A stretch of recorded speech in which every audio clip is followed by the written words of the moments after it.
Hello Aries, welcome to your general reading for July 2021. If this is your first time here at Secret Garden Tarot, welcome. Everybody is always welcome. And if this is not your first time here, you guys know the drill.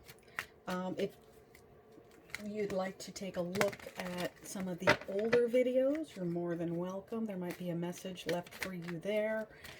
Please remember to like and share and subscribe and comment. I love chatting with you guys. That being said, away we go. We're going to be using the little pocket tarot. For the main read, we'll be doing a Celtic cross. And we'll do the Gilded Tarot by Sarah Marchetti for the clarifiers.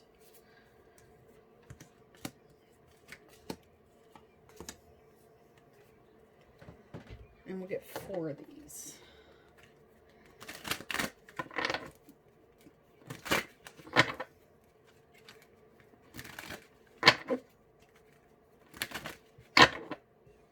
So 1, 2, 3, 4. All right, let's see. The here and the now, the center of the spread, we have the 7 of Pentacles and the 8 of Pentacles and the 7 of Swords. So what I'm getting from this is, yes, you've been trying to keep your mind on your work and on your money and on, you know, just trying to keep your mind, your nose to the grindstone, as it were, especially with that coin right there on the hammer. But you're maybe seeing a lot of shiftiness going on behind the scenes. So yes, you've got 2 sides of the same coin. There's the long way, the hard way, and then there's a bit of the easier way. He's not, as far as mice go, he's not a bad looking mouse. He's got his little hat on. So yeah, you might be experiencing a little bit of that where you're seeing people are being a little less honest than you are, Aries. Base of the reading, we have the 2 of Wands. The imagery of this card is a little different because his head is completely to the side. It's completely off. I like to think of the 2 of Wands as optimistic. You know, holding on to the past, but looking forward into the future. I guess from this, we could be getting, you know, you're looking at things from a different perspective. You're seeing that there's a hard way and there's an easier, maybe less honest way of doing it. Maybe that hadn't occurred to you before, but, you know, there's dirty dealings, and maybe you're kind of seeing how that is shaping up and seeing how things look from that perspective. It's probably not a great idea, just karma-wise, to be less than honest. And that's what this card is about, is ill-gotten gains. If you'd like to see it, here, let me use this one. It really is,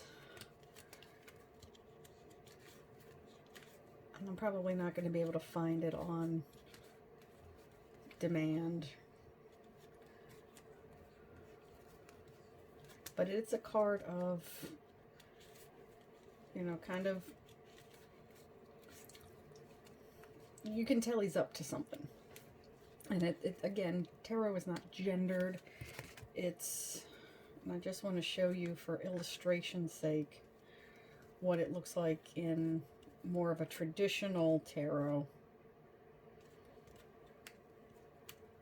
And that's what the Morgan Greer Tarot is based upon, is the Rider-Waite.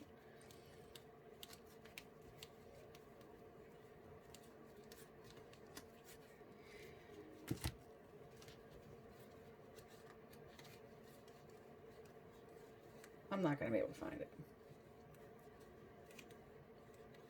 It's not coming out, guys. I'm not seeing it. But it's about ill-gotten gains. It traditionally shows people on a beach, and they are after the battle. And there's one guy who is gathering up all the spoils. He's gathering up all the discarded tools from the fallen soldiers.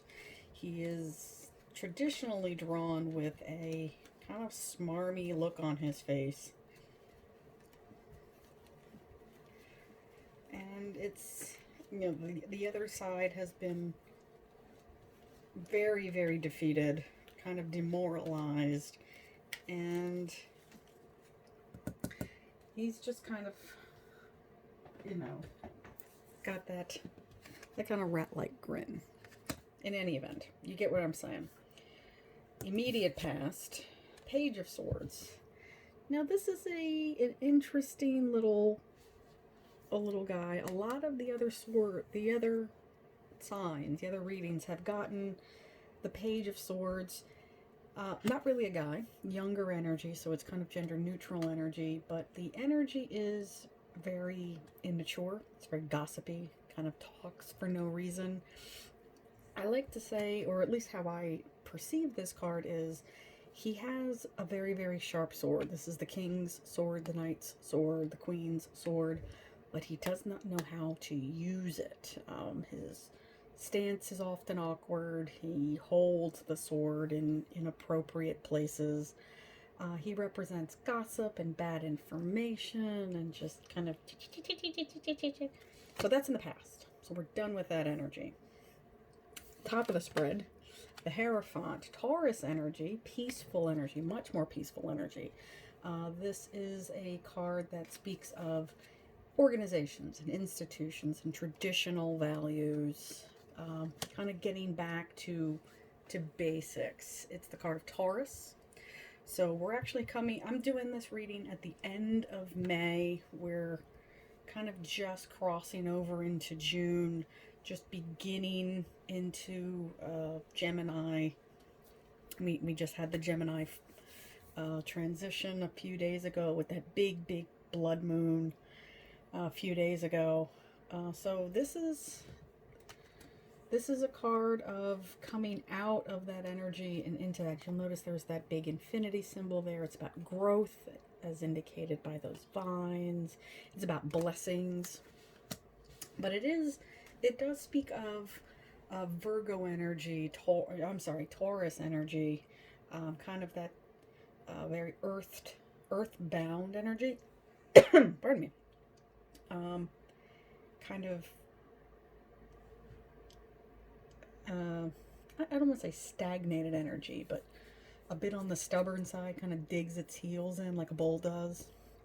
This is the way we have done it. This is the way we're going to continue to do it. Admittedly, that's not your vibe, Aries. I get that. But that is maybe something, maybe keep that perspective in mind, that there's more than one way to do things as you go forward into July.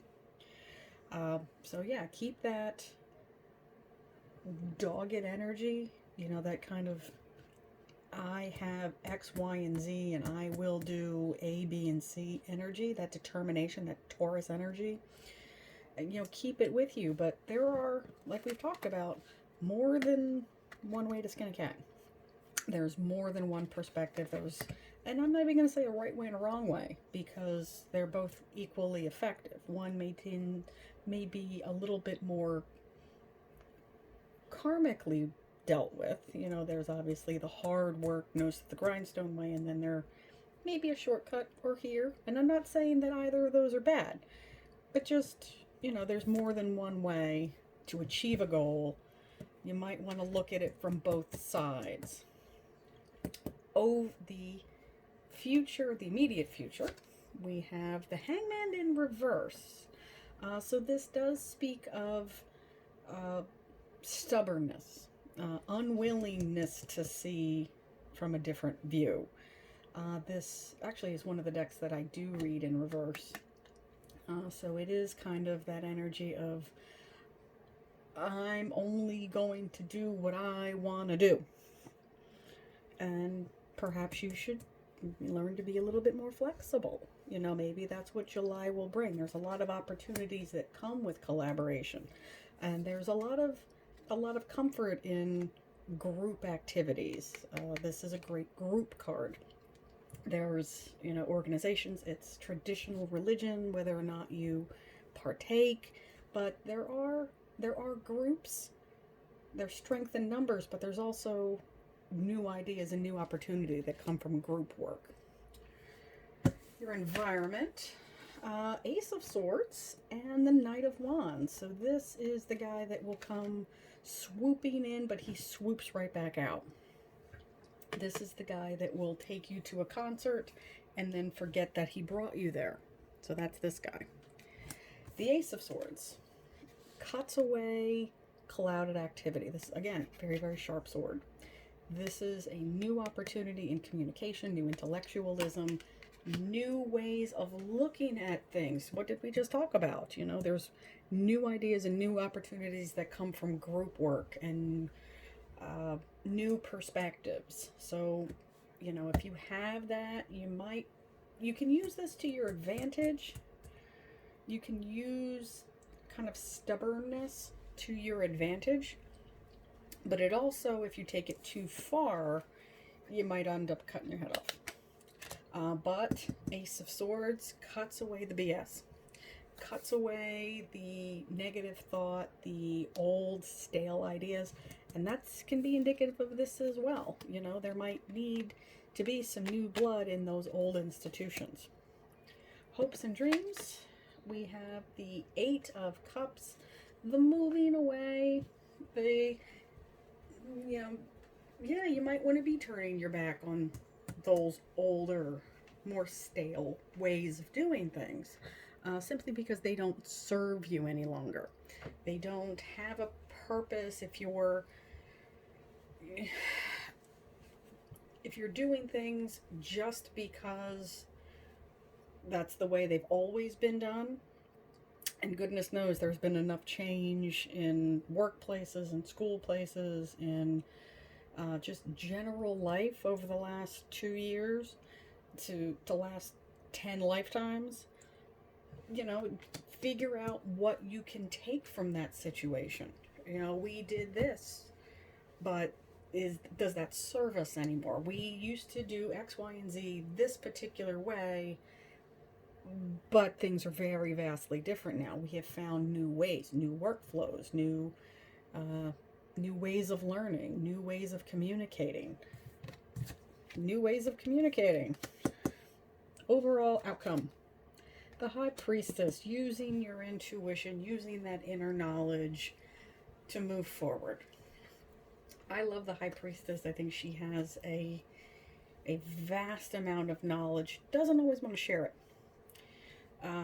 So again, she usually remains mute, and you may have to choose which times you want to be really ballsy, when you need to be loud, and when you can choose to be a little bit more passive and a little bit more quiet, Aries.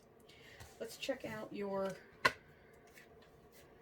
overall, your clarifiers.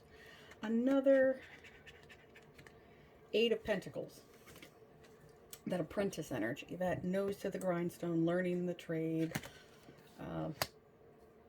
So again, that's where you're at now.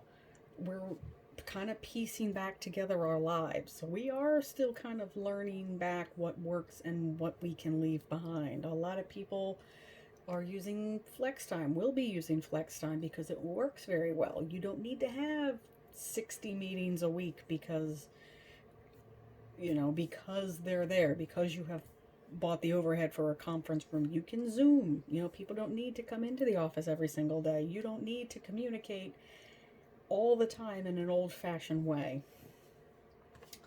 Death, not a very scary card.